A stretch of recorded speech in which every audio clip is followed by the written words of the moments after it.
রাজধানীর কাকরাইলে diploma engineers ইনস্টিটিউশনে রাষ্ট্র কাঠামো মেরামতে ৩১ দফা বিষয়ক কর্মশালায় ভার্চুয়ালি যোগ দিয়ে কথা বলছেন বিএনপির ভারপ্রাপ্ত চেয়ারম্যান তারেক রহমান। আমরা সরাসরি যাচ্ছি সেখানে। রহমানের নেতৃত্বে এবং পরবর্তীতে দেশটি খালেদা জিয়ার নেতৃত্বে আমরা যতবার দেশ পরিচালনার সুযোগ পেয়েছি বাংলাদেশের জনগণের সমর্থনকে নিয়ে আমরা প্রতিবার চেষ্টা করেছি এই দেশের মানুষের ভাগ্যের পরিবর্তন ঘটাতে, দেশটাকে আগিয়ে নিয়ে যেতে আমরা এগিয়ে নিয়ে যেতে আমরা চেষ্টা করছি মানুষের যাতে কিছুটা বেটার থাকে, মানুষ কিছুটা ভালো থাকে। প্রিয় সহকর্মীবৃন্দ, আমি প্রায় একটি কথা বলি, আজকে আপনাদের সামনে তুলে ধরতে চাই কথাটা। আপনাদের সাথে বিভিন্ন সময় বিভিন্ন পর্যায়ে আমার মিটিং হয়েছে বা কথাবার্তা যখন হয়েছে, ভিউজ এক্সচেঞ্জ হয়েছে, আপনারা আপনাদের বক্তব্যের এক পর্যায়ে প্রায় প্রত্যেকটা নেতাকর্মী কিন্তু সেটি যে বিভাগ পর্যায়ে, জেলা পর্যায়ে, থানা পর্যায়ে, ইউনিয়ন পর্যায়ে যখনই কথা হয়েছে একটি কথা বলেছেন, বাংলাদেশের মানুষ পাঠিয়ে আছে বিএনপির দিকে বা বিএনপি থেকে তাদের ভালো বড় কিছু প্রত্যাশা। প্রিয় সহকর্মীবৃন্দ, কোটি কোটি মানুষের যখন প্রত্যাশা থাকে তখন সেই দায়িত্বটি কিন্তু অনেক বড় থাকে।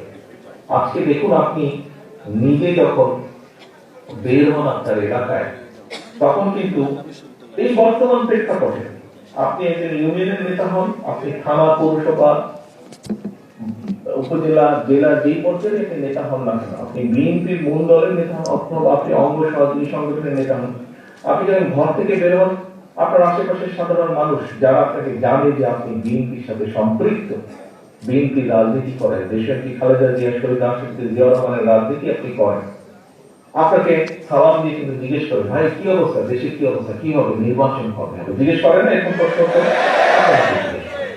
আপনারা যারা মিল কারখানা পরিচালনা করেন, আপনাদেরকে আপনাদের অন্য মিল কারখানার মালিক তাদের সাথে দেখা করে জিজ্ঞেস, কি ভাই কি অবস্থা, দেশে নির্বাচন করছেন, আমি তো ব্যবসা বাণিজ্য ঠিকভাবে হচ্ছে না, সব থেমে আছে। অর্থাৎ আপনারা যারা শিক্ষকতা করেন, অন্য সহকর্মী মিলে আপনাদের জিজ্ঞেস কিভাবে কবে নির্বাচন হবে, কিভাবে কবে হবে, কেন আপনাদেরকে জিজ্ঞেস করেন? আর তো কাউকে জিজ্ঞেস করছে না, অন্য কাউকে জিজ্ঞেস করছে না, কিন্তু আপনাকে জিজ্ঞেস করছে, আপনি বিএনপির নেতা হিসাবে আপনাকে জিজ্ঞেস করছে বা বিএনপির কর্মী হিসাবে এই কারণেই জিজ্ঞেস করছে, কারণ প্রত্যাশাটাই আপনাদের কাছে তারা মনে করে যে হ্যাঁ, কিছু ভালো কিছু করতে পারলে বিএনপি করতে পারবে। অধিকাংশ মানুষ, আমি বলছি না 100%, বা দেশের অধিকাংশ মানুষের এরকমই প্রত্যাশা, এরকমই বিশ্বাস, এরকমই ধারণা। এখন সহকর্মীবৃন্দ,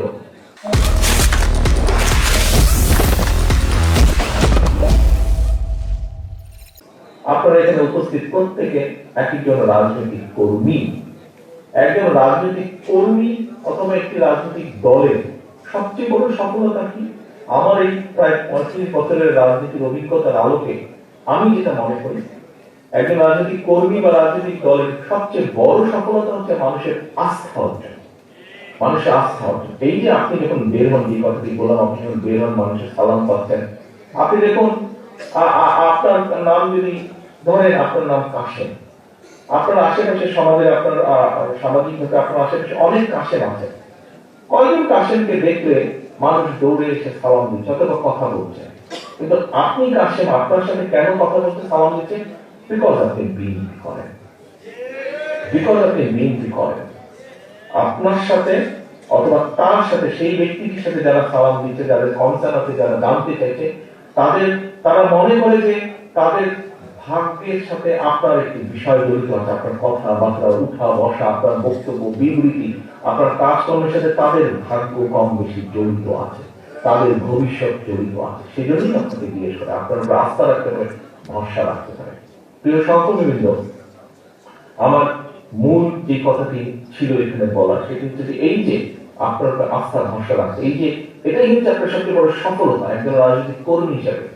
মানুষ আপনার উপরে আস্থা রাখছে, বিশ্বাস করছে আপনাকে, একটি রাজনৈতিক দলের এই যে আপনারা কর্মসূচি, আমরা যখন কর্মসূচি ঘোষণা করি, হাজার লক্ষ মানুষ সেই কর্মসূচিতে অংশগ্রহণ করে, কেন?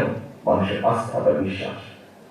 এখন সহকর্মীবৃন্দ, এই বিশ্বাস আপনি যে পর্যায়ের নেতা হন, বিশ্বাস রাখুন মনের মধ্যে, আপনি যে পর্যায়ের নেতা হন সেটি বিষয় না, মূল বিষয় হচ্ছে জনগণ আপনার উপর আস্থা আছে, সেটি 5 জন হোক, 50 জন হোক, 500 হোক, 5000 হোক, আপনার উপর মানুষ আস্থা রাখছে। আপনি যে পর্যায়ে নেতা, ইউনিয়ন, গ্রাম, পৌরসভা, থানা, জেলা, যাই হন না কেন, আপনার উপর মানুষ আস্থা রাখছে। আপনি বিএনপির হন, আপনি ছাত্র দলের হন, আপনি মূল দলের হন, আপনি যুব দল, স্বেচ্ছাসেবক না, মহিলা দল, কৃষক দল, যেটাই হন না কেন, আপনার উপর আস্থা রাখছে। এটাই হচ্ছে আপনার সবচেয়ে বড় সফলতা বা সবচেয়ে বড় বিষয় রাজনৈতিক অর্জন সফলতা।